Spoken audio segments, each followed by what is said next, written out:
maybe we can create new stars, or maybe we can make this one last forever. Or some people have like a religious feeling, no, I can't wait for it to end too, because once this last star collapses and it's all over, then we can all go to the great beyond or whatever, you know, crazy bullshit they believe in. And they're all going to disagree, and they're all going to, and the stakes are like the end of the universe, so they're all going to be really motivated to be right, and they're all going to kill each other. You just blew my mind. I didn't know that was the story. That is the story. That is sick. And so we wanted to imagine a universe where you can imagine all the different kinds of species out there, and it might make sense to have in one game like a classic space marine, like a Master Chief kind of guy. That's Oscar Mike. He's in the same game as this samurai space vampire. That's Wrath with the 3 swords, or the elven archer. We're looking at through Thorn's point of view right now. We wanted every archetype we've ever played in a video game and we've ever wanted to play. We wanted them all in one game, all battling with each other and against each other, and that's the universe that we've created that allows that. Cool. It's one of the most compelling sales pitches for a game I've ever heard. Like, I was just totally sold. That's just the fiction. You haven't heard the sales pitch I am totally sold.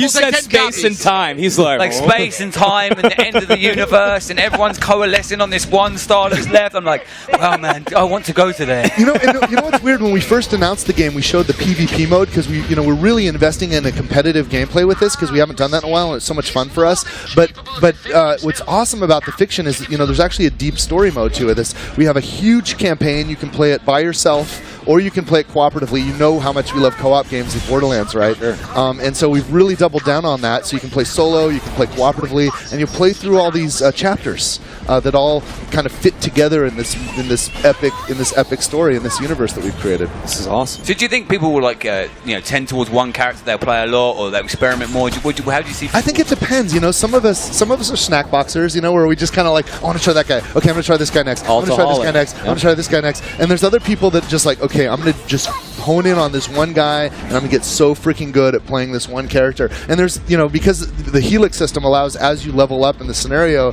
you can choose this skill or that skill, and all those combinations can lead to a lot of different builds, and mastering which builds you want to take depending on who's on the enemy team and how they're building and what their strategies are. Also, in between games, you'll win loot and gear, and you know how much we love loot and gear, right? Absolutely. Borderlands, Gearbox, yeah.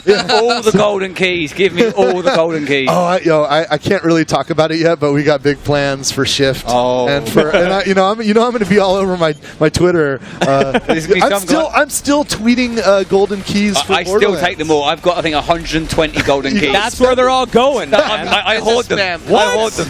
Don't tell them that. When I tweet codes, it's first come, first serve. So what you're doing by hoarding them is you're denying other people. Oh, it made me feel bad. Sam knows this. Wow. He doesn't care. Wow, they are my keys. They are my guns. I don't intend to stop anytime soon. So if you follow me on Twitter, I'm sure in fact, this weekend I'll probably tweet a bunch of more golden keys for both Borderlands 2 and Borderlands the pre-sequel. Awesome. My Twitter is @DuvalMagic. I know you follow me. 100%. Cool.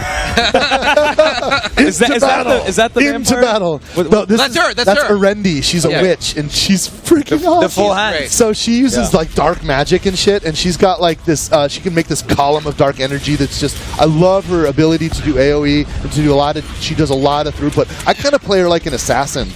She's a lot of fun. Super chaotic. I'm digging Arendi, but there's a lot of.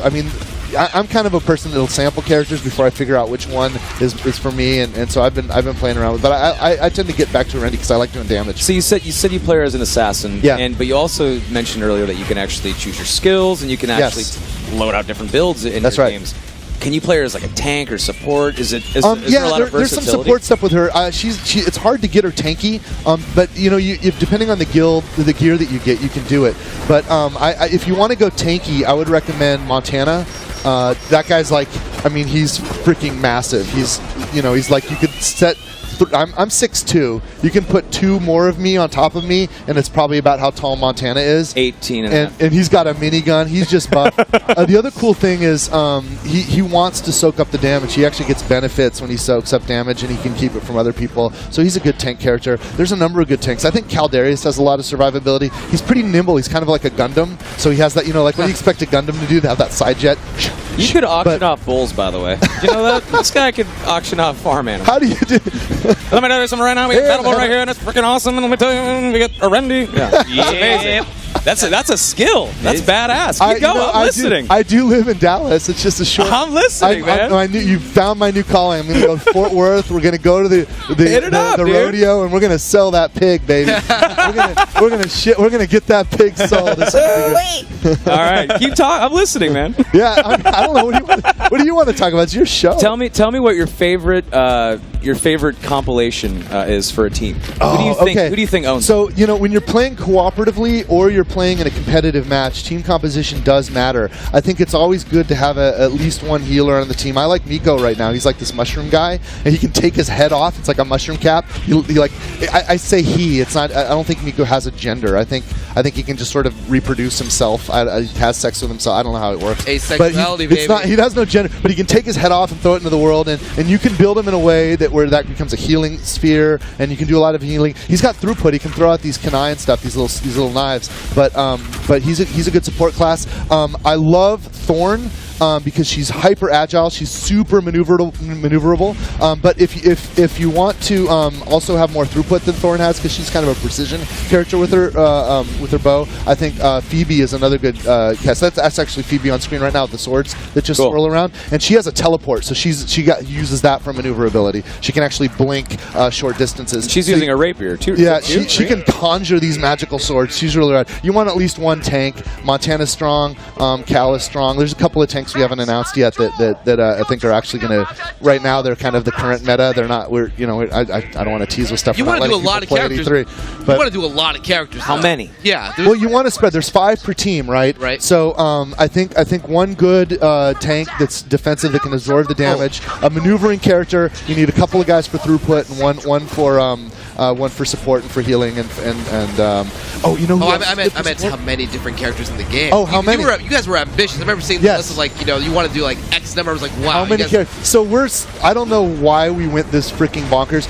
So when we shipped Borderlands, we had 4 characters. Right. And then we added 2 more to the Borderlands games as DLC. Right. And I think the publisher priced those at like $10 a piece. And in each character in Battleborn, we've actually invested about 4 times as much per character, and I'm talking across the board. 4 times the fidelity in their models because it's next gen, the animation, the voiceover, the lines, the way they can communicate with others. Like every aspect is about 4x the investment. We're shipping with 25 characters. Wow. We're putting 25 at day 0 with launch of the game. Wow. And there's 10 playable right now at E3, and I'm terrified.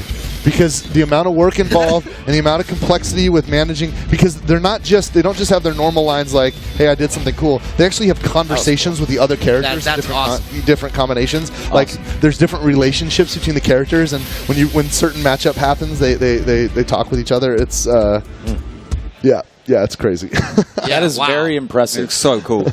Wow. Yeah. So what else do you guys want to talk about? I want to know. Okay, so really quick, everyone's got a hard nerd on right now.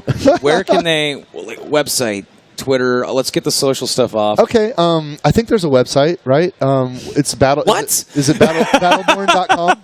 It's just battleborn.com. Okay. We got battleborn.com. It's not like Battleborn game. Holy shit, that's great awesome. Domain. There we go. Yes, go team. Okay, so we got battleborn.com, and I'm pretty sure there's a Twitter you can search for.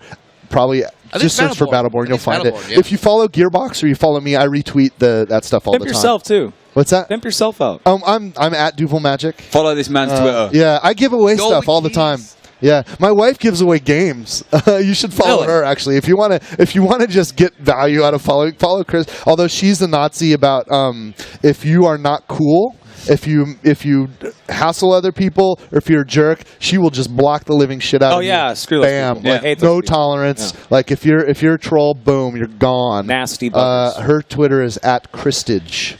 But she gives away games all the time. She'll get just Steam codes for games and just, hey, friends. And it's a small group that people she really likes that she has interactions with. I've got like a bunch of people that follow me, and half of them just want my head on a stick, because of some change we made in Borderlands or something. Yeah. And it's like, all right, dude, come on, we're supporting the game. That means we're going to update things and try stuff. And so if you had to say there was like one thing, the pinnacle of your excitement for Battleborn. The pinnacle. Like the frickin' that shit is crazy. I'll tell you the thing I'm most proud of. Borderlands was really successful for us, and so we were able to invest so we can actually do a good job at a full-featured game. When I say full-featured, Borderlands doesn't have a real competitive mode. Yeah, you can duel people, but there's no real competitive mode. Dueling was fun. And I love, our roots are, we worked on Counter-Strike. We were the people that wrote the network code that allowed Halo to be played on the internet for the first time. So we love, that's like in our roots. When we did all the Half-Life stuff, we did Half-Life Capture the Flag and all that.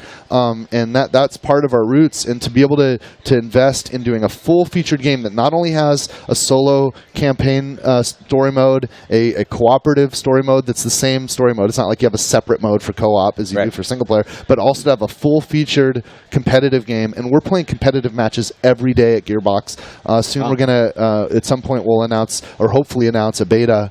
I do, because we need, can you imagine the balance nightmare this freaking game is? That's me insane. I can't imagine. It's, and so we're suffering through that. We're having a lot of fun, but it's tough. You make a little decision here, and it has such a dramatic effect on the overall meta.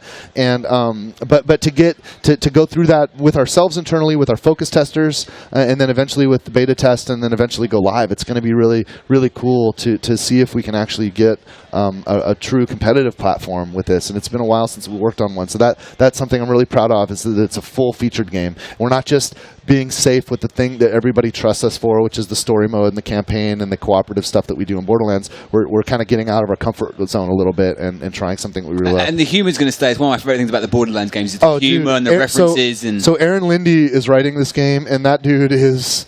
he's fucking hilarious. It's spot on. And of course, everybody's throwing jokes in from the creative team. We're having a lot of fun with it. I can't wait. And it's there's some stupid. I don't want to spoil anything. This is the most adorable thing I've ever seen. Oh my god, you guys are gonna like. There's some good stuff. Oh god, I can't wait. Why don't you spoil something, man? Tell us a secret. Tell us a secret. No, I don't.